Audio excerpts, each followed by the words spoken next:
Hello friends, नमस्ते and welcome back to my channel Barewal Rashmi. So friends, आज जो video की क्लिप मैं दिखा रही हूँ वो मैं अपनी इन लो फैमिलीज़ की दिखा रही हूँ। दिन है मंगलवार और ये मंडे की क्लिप हैं। मंडे को मैं अपनी ससुराल में गई थी क्योंकि वहाँ पे कुछ ऐसे ही छोटा मोटा सा प्रोग्राम था। प्रोग्राम क्या था, मतलब मेरे जो ससुर हैं उनकी बरसी थी और उनकी बरसी पे हम हर साल ही मतलब कथा हवन मतलब कुछ ऐसा करवाते हैं, तो हवन होना था हमारे घर में। और गांव में मतलब जब मैं जाती हूँ तो मैं किसी ना किसी के घर पर भी ज़रूर जाती हूँ क्योंकि मेरे जानने वाले काफ़ी हैं। नहीं जाती हूँ तो फिर उन लोगों को लगता है कि मैं क्यों नहीं आई। और ये जो घर मैं दिखा रही हूँ ये मतलब जिनके घर मैं गई थी उनके घर का छोटा सा एक क्लिप था। वो बहुत ही अच्छी तरीके से मुझे रेस्पेक्ट देती हैं, तो वो हर बार कहती थी कि भाभी आप आते नहीं हो। मैंने कि अगली बार जब भी आऊँगी मैं सबसे पहले आप ही के घर आऊँगी। तो बीच में ये मतलब अपने खेत हैं वहाँ पर हम रुक गए थे 12 पर थोड़ी सी देर, क्योंकि 12 भी चल रही थी। और अपने जो खेत होते हैं ना उन्हें देख के कुछ अच्छा सा भी लगता है। गांव के माहौल में जब आते हैं 12 चल रही होती है, पीले सरसों के खेत या गेहूं बोई जा रही है, आलूओं के ऊपर हल्का हल्का सा फूल आना शुरू हो गया और मैं खेत के इस तरफ खड़ी हूँ और हस्बैंड आए थे कार लेके उधर से, तो बोले क्लिप बना लेना। मैंने इस तरीके से क्लिप भी जोड़ ली और फिर हम बातें करते हुए मतलब थोड़ी सी देर में ही 10 साढ़े 10 बजे तक हम गांव में पहुंच गए थे। और फिर वहाँ पे हमने मतलब कल ही प्रोग्राम तय हो गया था कि पंडित जी को अम्मा बुला लेंगी, बस हम जाके पूजन जो होता है ना वो हवन, वहाँ पर बस बैठ जाएंगे, तैयारी शुरू हो जाएगी सारी।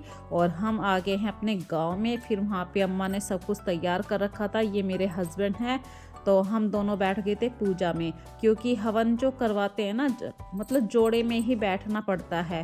तो छोटे वाली जो देवरानी है वो काम कर रही थी, उसका छोटा बच्चा वो हमारे साथ ही बैठा था। और घर की और भी जिम्मेदारियां होती हैं। और जो कुर्सी पे फ़ोटो रखा है वो मेरे इन लो थे, मतलब मेरे ससुर थे। और हवन होने के बाद जो हवन का धुआं होता है वो सारे घर में दिखाना चाहिए। ये एक पॉजिटिव एनर्जी भी होती है यहाँ पे। और अपने जो बड़े पूर्वज होते हैं, बड़े बुजुर्ग होते हैं, उनको हमेशा याद रखिए। उनके आशीर्वाद के बिना आप कभी भी सफल नहीं हो पाएंगे, इस बात को मैं हमेशा मानती हूँ। और फ्रेंड्स, पूजन हवन जो भी था वो उसको कंप्लीट करवाने के बाद हम आगे घर पर आने के बाद मतलब कार में बैठने के बाद क्या होता है फ्रेंड्स, मुझे सिर दर्द की प्रॉब्लम हो जाती है, कार में ज़्यादा देर नहीं बैठ पाती हूँ। तो फिर वहाँ से आने के बाद मैंने एक कप कड़क कड़क चाय बनाई। मैंने क्या मतलब मेरे हस्बैंड भी थे और नीचे कोई आए हुए थे, उनके लिए भी मैंने चाय बनाई है। और जो कुछ काम मैं पेंडिंग छोड़ कर गई थी वो सारे काम भी आकर करने थे। जैसे कि मंडे को ही मैं घी बनाती हूँ, तो थोड़ा सा घी बनाना था, वो मैंने एक साइड में रख दिया। इतनी देर में चाय बन रही है, इतनी देर में ही घी बन जाएगा। ये भी एक खास ट्रिक है। यदि इस ट्रिक को आपको जानना है तो मुझे कमेंट सेक्शन में ज़रूर बताना। बहुत ही जल्दी, ना ज़्यादा गैस जलती है ना ही ज़्यादा मेहनत पड़ती है। इस तरीके से मैं घी बनाती हूँ। ये घी वाली जो ट्रिक होती है कि भाई बहुत देर से गैस जल रही है, घी नहीं बना है, बहुत ही अच्छा घी बन पाता है। देखिए अभी मैं चाय पा रही हूँ और ये कांच का जो कप है इसकी तो आपको अब जांच पड़ ही जाएगी।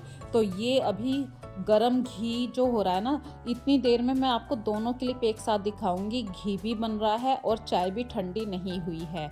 तो आप ये मत सोचना कि भाई अलग अलग क्लिप जोड़ रही है, कैसे बता देगी कि 5 मिनटों में घी बन जाएगा।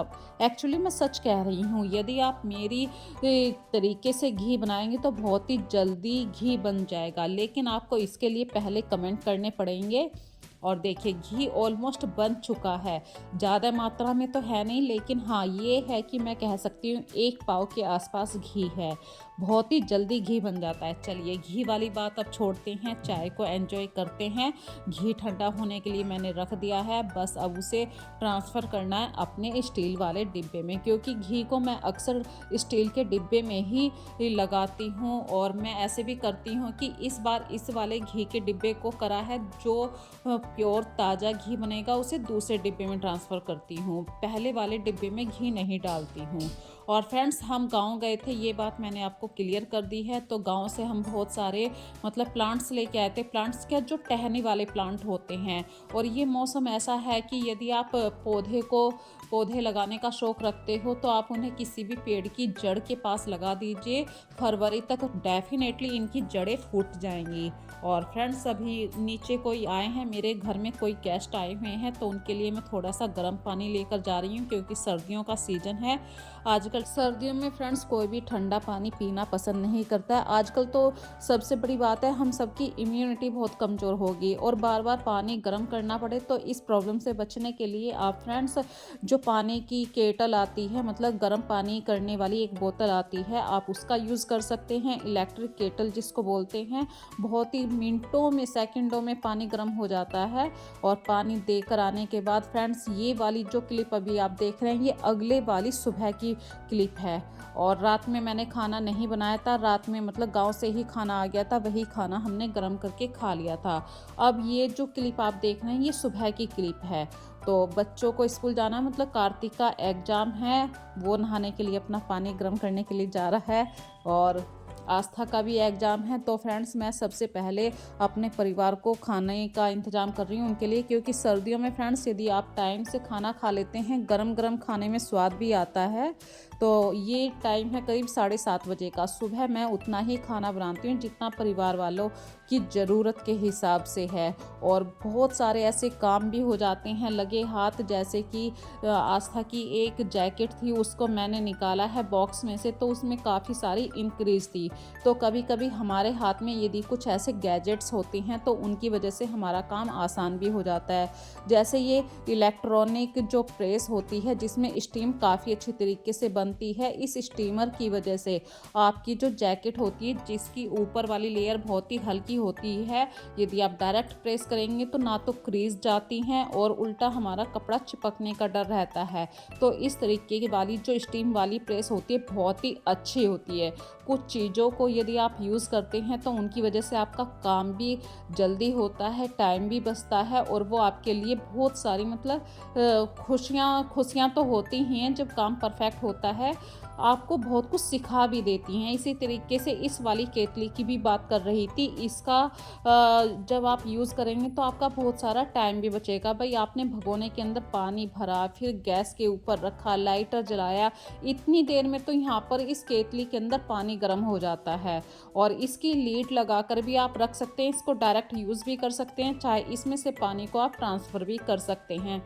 दोनों तरीके से आप इसको यूज़ कर सकते हैं। तो कुछ चीज़ों का तो बहुत ही मतलब फ़ायदा होता है सर्दियों में। और फ्रेंड्स देखिए टाइम है ये 8 सवा 8 बजे का। आस्था जाने वाली है क्योंकि आज उसका एग्ज़ाम है और उसके पापा उसको छोड़ देंगे, तो दोनों का मतलब एक ही रास्ता है। आज स्कूटी को मैंने रख लिया था क्योंकि मुझे बाहर के कुछ काम थे और सर्दी बहुत है, तो स्कूटी की वजह से कुछ काम हल्के हो जाएंगे। और ये बात मैंने आपको पहले भी बताई है, मेरे घर के बाहर कंस्ट्रक्शन का काम चल रहा है बराबर वाले प्लॉट में, तो उसकी वजह से मेरे घर में काफ़ी डस्ट आ रही है। तो मैं अक्सर अपने घर को बिल्कुल पैक करके रख रही हूँ। सर्दियों में ये भी एक बात रहती है, भाई कंस्ट्रक्शन का काम ज़्यादा चलता है तो धूल धक्कड़ भी ज़्यादा आती है।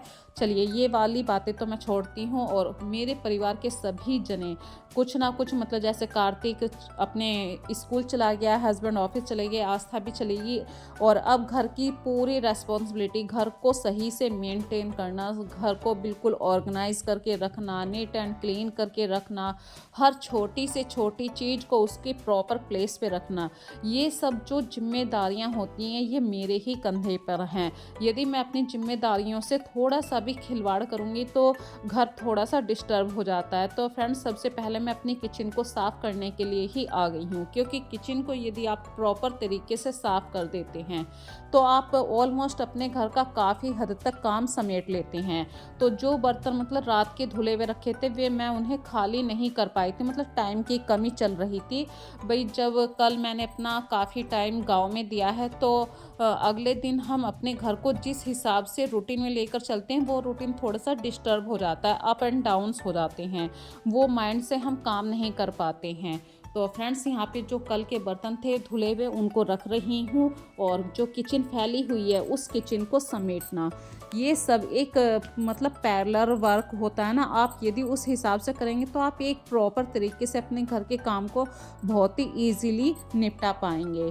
दूसरी बात यहाँ पे कहूँगी कि यदि आपका जो स्पंज होता है, स्क्रबर होता है बर्तन साफ़ करने वाला, यदि आपको लग रहा है कि 10 दिन के अंदर उसकी हालत ख़राब हो गई, तो आप डेफिनेटली नए स्पंज को यूज़ करिए, क्योंकि भाई जो हमारा स्पंज होता है उसके अंदर बहुत ज़्यादा बैक्टीरिया हो जाते हैं। दूसरी बात मैं यहाँ पे कहना चाहती हूँ, जो नए वाले स्क्रबर होते हैं उसमें साफ़ करने वाली जो क्षमता होती है वो बहुत अच्छी होती है। तो जो भी बर्तन आपको लगता है ना कि ये ज़्यादा गंदा हो गया, उस नए स्क्रबर से आप उस बर्तन को ज़रूर साफ़ कीजिए, क्योंकि बर्तन की जो तली होती है वो गंदी रहती है, या हैंडल वाले जगह जो होती है वहाँ पे धीरे धीरे मैल काफ़ी जमा होने लग जाती है, और वो एरिया इतना गंदा दिखाई देने लगता है कुछ समय बाद। तो फ्रेंड्स, शुरू से ही यदि आप अपने बर्तनों की साफ़ सफाई का पूरा ध्यान रखेंगे तो उनके हैंडल्स, उनकी तली में बिल्कुल भी गंदगी नहीं जमा होगी। इसी तरीके से फ्रेंड्स, जब हम पराठे बनाते हैं, हमारा जो तवा होता है वो काफ़ी काला हो जाता है, चिकट हो जाती है। तो जो आपकी बर्तन साफ़ करने वाली साबुन है, कभी कभी उसके अंदर भी फालतू पानी इकट्ठा हो जाता है, उस पानी को आप तवे के ऊपर डाल दीजिए और तवे को अच्छी तरीके से किसी भी पुराने दिए से साफ़ कीजिए। यदि कुछ आदतों में यदि हम बदलाव लेकर आ जाते हैं तो हम अपने घर के बर्तनों को हमेशा साफ रख पाएंगे। जो उनके हैंडल्स होते हैं, कढ़ाई के हैंडल्स होते हैं, इनको प्रॉपर तरीके से साफ रख पाएंगे, क्योंकि अक्सर फ्रेंड्स हम बर्तन को अंदर से साफ कर लेते हैं, लेकिन जो बाहर होता है, बाहर वाला एरिया होता है, आउटर लाइनर होती हैं, वहाँ पे धीरे धीरे गंदगी जमा होने लगती है। शुरू से ही उस गंदगी को आप निकालते चलिए तो आपको बिल्कुल भी अपने बर्तन गंदे नहीं रख पाएंगे। इसी तरीके से यदि आप ये हैबिट में शामिल कर लेते हैं कि मुझे बर्तन साफ करते हुए डेली ही अपनी गैस के ऊपर एक बार सर्फ का स्पंज करना है, मतलब जो स्क्रबर होता है उसको अच्छी तरीके से गैस को साफ करना है। यदि 24 घंटे में भी आप एक बार ये काम करते हैं, डेफिनेटली मैं कह रही हूँ आप अपनी किचन को बहुत हद तक साफ रख पाएंगे। क्योंकि एक दिन भी यदि आप मिस कर देते हैं, सर्फ से साफ नहीं करते हैं अपनी गैस को, उसके ऊपर काफ़ी मतलब आटे के निशान, सब्जी के निशान, चाय के निशान, बहुत कुछ हो जाता है, और ये निशान धीरे धीरे गंदगी के रूप में जमा होने लगते हैं। फिर एक मोटी लेयर, हार्ड चिपचिपी लेयर जम जाती है। तो स्टार्टिंग से ही कुछ कामों को संभाल के करने की ज़रूरत होती है, जिनको आप करते रहते हैं तो फिर मतलब गंदगी वहाँ पे जमा नहीं होती है। इसी तरीके से जब आप सुबह के घर के काम को निपटाते हैं, डेली रूटीन को फॉलो करते हैं, चाहे आप अपना बेडरूम साफ़ करिए या किचन को साफ़ कीजिए, जो चीज़ जिस रूम में आप गए हैं उसे कभी भी मतलब वहाँ से खाली हाथ मत निकलिए। कुछ चीज़ें होती हैं कि हमने कप में चाय पी और बेड के हेड सेक्शन के ऊपर रख दिया, तो पता चला एक कप तो वहीं रह गया। तो अच्छी बात है कि चाय पी ली, तुरंत ही गैस को मतलब किचन के पास लेकर आइए उस कप को। यदि नहीं करा है तो वो कप पूरा दिन वहीं रखा रहेगा। इसी तरीके से किचन में आए हैं तो प्रॉपर तरीके से किचन को साफ करके ही वहाँ से निकलिए। उसके बाद आप दूसरा काम छेड़िए। इससे 2 काम होंगे, एक तो ये हेडेक ख़त्म हो जाएगी कि अभी आपने किचन को साफ नहीं किया है, दूसरा आपके घर में कोई भी अचानक से आ जाएगा, किचन साफ मिलेगी तो सामने वाले पे जो फर्स्ट इम्प्रेशन पड़ता है कि किचन इतनी साफ है, अरे वाह। किचन ही मेन ऐसी जगह होती है जहाँ पे हम आइडिया ले लेते हैं सामने वाले घर के बारे में। तो फ्रेंड्स, आज की वीडियो में बस इतना ही। यदि आज की वीडियो में आप लोगों को कुछ भी बात पसंद आए तो प्लीज़ मुझे कमेंट सेक्शन में ज़रूर बताना। फिर मिलेंगे एक नई वीडियो में नए कॉन्सेप्ट के साथ। तब तक के लिए अपना ध्यान रखिए। आज का डेली रूटीन व्लॉग, जो मंडे वाली क्लिप थी कुछ मैंने प्लस करी हैं, कुछ ट्यूसडे की मॉर्निंग की क्लिप प्लस करी हैं, तो इस वीडियो को ज़रूर पसंद कीजिए। ज़्यादा से ज़्यादा इस वीडियो को लाइक कीजिए, शेयर कीजिए, और लास्ट में यही कहूँगी, सिंक एरिया को साफ़ जरूर रखिए। यदि आप अपने घर में सिंक एरिया को साफ़ रख पाते हैं तो आप काफ़ी हद तक अपनी किचन से बदबू को दूर रख पाएंगे। किचन में जितना आपका सिंक एरिया साफ़ रहता है उतना ही आपका घर साफ़ रहता है। सो फ्रेंड्स, अपना ध्यान रखिए। Bye bye.